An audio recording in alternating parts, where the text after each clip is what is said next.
parla di ciclismo paralimpico perché Magnago ospita questo fine settimana la prima prova della Coppa del Mondo del ciclismo paralimpico. Saranno tanti gli atleti da tutto il mondo a Magnago questo fine settimana. La nazionale di ciclismo paralimpico si sta già allenando e noi abbiamo in collegamento da Udine Michele Pitaccolo, campione mondiale in carica di ciclismo paralimpico, e Mario Valentini, commissario tecnico della squadra nazionale. Buongiorno e grazie per essere qui con noi. Buongiorno. Buongiorno. Mario Valentini è il tecnico più medagliato in Italia con oltre 50 vittorie mondiali, è così? Dicono. Dicono, è vero? Dicono così, sì. Lei ha cominciato ad allenare gli atleti paralimpici nel 98. A cosa si deve questo passaggio? Ma avevo terminato, stimoli nella federazione. Per scherzo un ragazzo mi ha chiamato, una guida del tandem, a vedere com'era la situazione. Era una situazione disastrosa. Poi negli anni mi sono appassionato, questi ragazzi sono fantastici e così andando avanti sono rimasto e abbiamo vinto tanto, anzi hanno vinto tanto. Quanto è cambiato il mondo paralimpico negli anni? Perché all'inizio si è avuto una percezione molto più sociale di quello che è un vero e proprio sport. Per quello che io credo e penso, per i risultati che hanno dato questi ragazzi, dovremmo avere una dimensione migliore nell'ambito dei media. Però dopo le Olimpiadi di Londra credo che questi successi abbiano sensibilizzato queste persone, soprattutto il CIP, la Federazione Ciclistica e anche la gente, perché ci accoglie con molto entusiasmo. Anche perché la squadra nazionale di ciclismo paralimpico, la squadra italiana, è sempre in vetta alle classifiche, composta da 22 atleti, oltre a Michele Pitaccolo, anche Alex Zanardi e anche un altro corregionale, Andrea Tarlau di Fiumicello. È vero che siamo sempre in vetta alle classifiche, come sta andando la nostra nazionale? Beh, con le ultime gare, come ha detto lei, siamo in testa al ranking mondiale e questo spero che ci dia la possibilità di portare più ragazzi alle Olimpiadi. I ragazzi che lei ha nominato sono ragazzi fortissimi, stiamo in attesa del ritorno di Botosso che ha avuto problemi di salute e per noi è importante che ci siano questi ragazzi per migliorare ancora le nostre classifiche.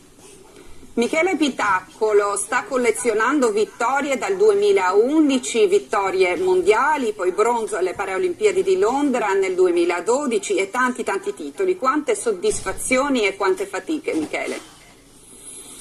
No, fatiche sono relative perché lo sport paralimpico mi ha cambiato completamente la vita e sono felice di appartenere a questo mondo.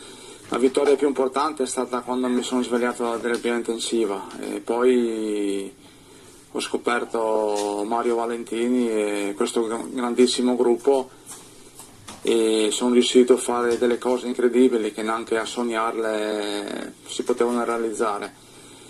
E andiamo avanti, adesso il prossimo obiettivo è riconfermare la maglia ridata e poi sperando di avere un posto per Rio 2016.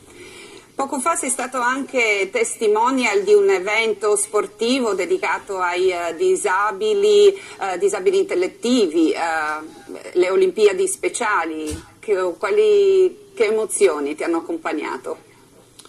Ma quel giorno è stata una giornata indimenticabile per me, perché io sono passato, prima dell'incidente ero una persona normale, poi la mia vita è cambiata completamente.